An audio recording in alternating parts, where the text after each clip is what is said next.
So Resident Evil has been known to show off so many larger-than-life boss monsters throughout the years, with each BOW showing off their many aspects and backstory, giving us that final obstacles that we all had to overcome. So in this video, we'll be discussing some of our favorite Resident Evil final boss battles, and compare them amongst each other. So I'll be starting off with the first 4 Resident Evil games, ranging from RE0 to Resident Evil 3, and I'll continue this video series in the near future. So sit back and relax, and enjoy the content. And also, by the way, my name is DeVuH, and I do post a lot of Resident Evil videos, so if you guys enjoy that type of content, then please feel free to smash that like and subscribe button for more videos like this in the future.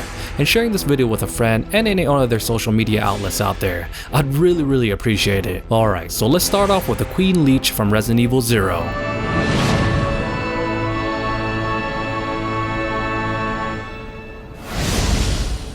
So the Queen Leech's backstory stems from Dr. James Marcus, one of the co-founders of the Umbrella Corporation, as we watch his death from the hands of Albert Wesker and William Birkin. Because it was during this time that Dr. Marcus has discovered that mixing the progenitor virus and Leech DNA would create the basis for the famous T-virus. But this amazing discovery was cut short when a coup happened, leaving the Doctor dead. But with this one scene, we get an explanation on how the Queen Leech came to be, being that one leech that he was experimenting on, and assimilated itself within the corpse of Dr. James Marcus, cultivating itself for many years to finally...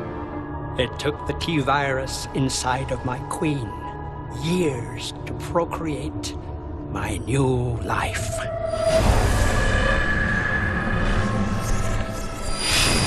I live.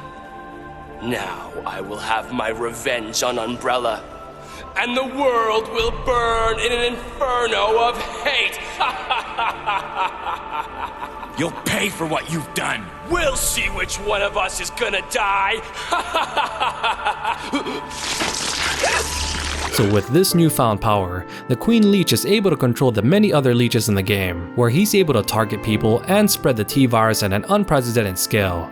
With the best example of this is the contamination of the Umbrella train, the Ecliptic Express at the beginning of RE0.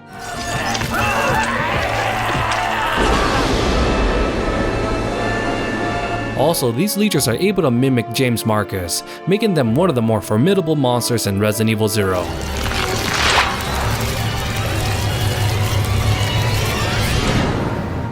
Anyways, back to the Queen Leech. After seeing this transformation, he's able to do mostly his standard melee attacks that we see from any boss battle, but his most significant change would happen after our first boss battle encounter. Now moving on more of a quad pedal type of movement, because here, we're taught to slow it down and distract the monster until we're finally able to use sunlight to burn it.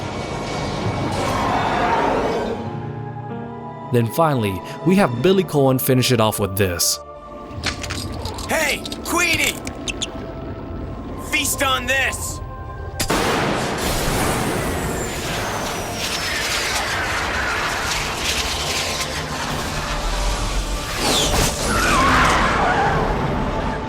Overall, the Queen Leech was a great addition to the backstory as to what happened to Dr. James Marcus and how the T-virus was created. Alright, so moving on now to Resident Evil 1's final boss, where this time, we face off against the T-00 Tyrant, a humanoid BOW that Umbrella created to mass produce, using these monsters as a substitute of military forces, and being capable of doing all these superhuman abilities, while being under control of its user. But in this case, this Tyrant isn't fully refined like we saw with Mr. X or Nemesis, which I'll be discussing in a bit later in the video. So it still has that protrusion of his heart outside of his chest wall, and the signature mutated claw of his arm. Also, by the way, it was dawned on me recently by another Resident Evil fan that the reason that some of these tyrants have the heart outside of their chest wall was actually a purposely implanted heart, giving this monster that extra vital capacity to do the many things it needs to do. Anyways, with this tyrant, it can show tremendous speed during its encounters, being a bit more versatile compared to the Queen Leech.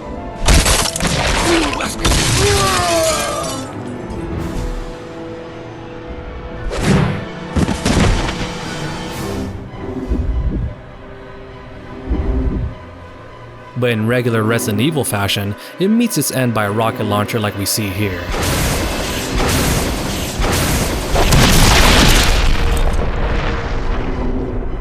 But overall, even if it was more of a less refined model, this tyrant did set that foundation that would help us introduce some of our most iconic monsters in Resident Evil history. Which brings us to our next Resident Evil boss monster, Mr. X from the classic Resident Evil 2 and the new RE3 Remake.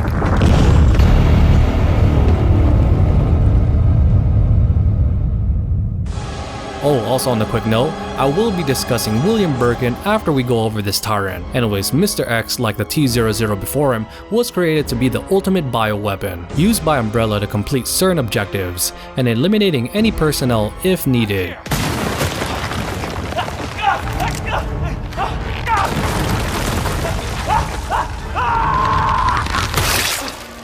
So in both versions of Resident Evil 2, Mr. X displayed the intelligence and ability to track our characters down, regardless of the distance and the amount of damage he receives. Because in the classic Resident Evil 2, he ended up falling into a pit of magma, then transforming into a Super Tyrant transformation, giving us one of the more memorable boss intros in this franchise.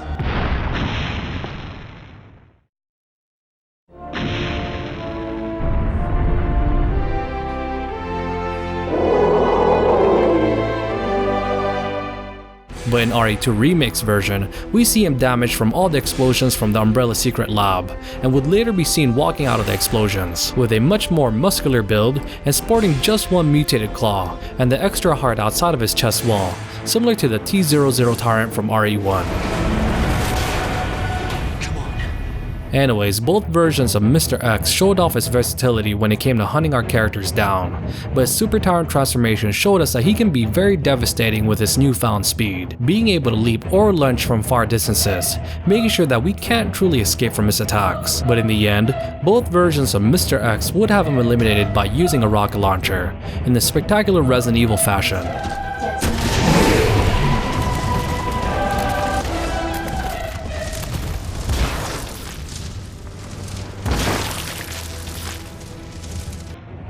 You lose, big guy.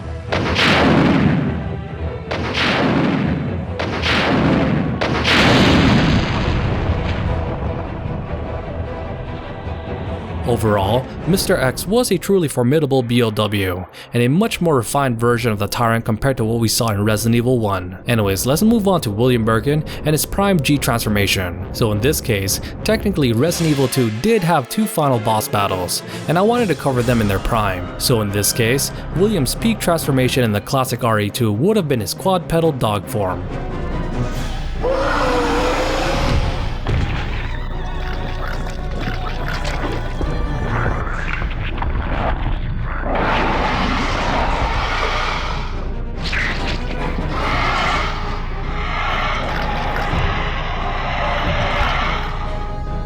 Because with this, he's the fastest we see him move in the game, where he's able to run,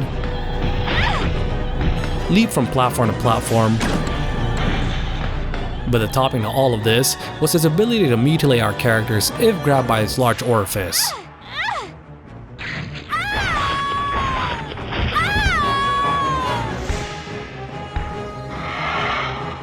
Which this is contrasted with the Resident Evil 2 Remake's version, where I conclude that William's peak transformation was his third form, because with this part of his G transformation, he's able to do a plethora of attacks, ranging from his standard melee to running and lunging towards us, to his ability to power up and glow red, then picking up a large portion of a wall and slamming it down on the ground, because with this one move, it shows how powerful this G monster has become, regardless of the constant damage he receives from his two previous transformations. But unluckily for William, this constant wear and tear will eventually catch up to him, and make him into this grotesque blob monster.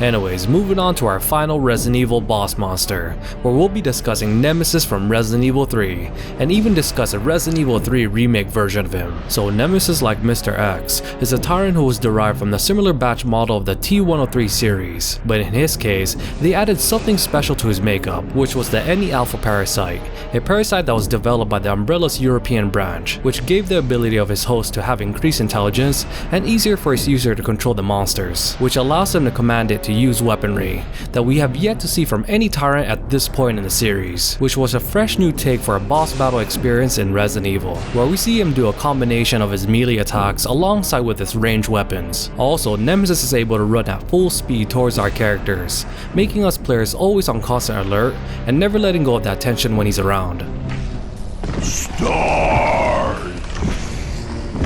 Also, Nemesis in the classic Resident Evil 3's version takes advantage of the many tentacles that surrounds his body, making him very versatile when going up against us. So with this mounting evidence of Nemesis from the classic Resident Evil 3, let's go ahead and discuss what possibilities that we can see from this tyrant in a possible RE3 remake in the future. So like I mentioned earlier, I hope Nemesis retains all the same aspects like you saw from the classic version, but just adding a bit more to his overall presence and abilities of attacks that he uses. Maybe having him be able to use weaponry that lay around his environment, or being able to track our characters if we make too much noise, which isn't unfathomable because we saw the RE2 Remake's version of Mr. X be able to hear our gunshot sounds from afar, which alerts him of our location. So this aspect should be implemented with a new version of Nemesis in Resident Evil 3 Remake. Also, maybe having Nemesis's final transformation be more like a super tyrant like Mr. X, instead of having that grotesque monster that we saw from the classic RE3.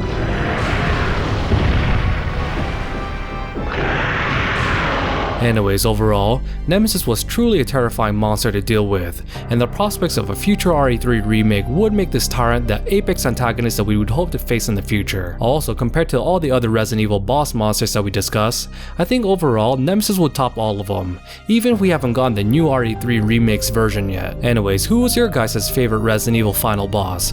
Was it the Queen Leech, William Birkin, or one of the 3 tyrants that I mentioned? Please let me know who and why in the comment section down below. Also, if you guys enjoy the content, please feel free to hit that notification bell icon so you guys can be alerted when I upload my next video. Anyways, thank you guys so much, and as always, you guys have a great rest of your day, and this is DeVuH signing out.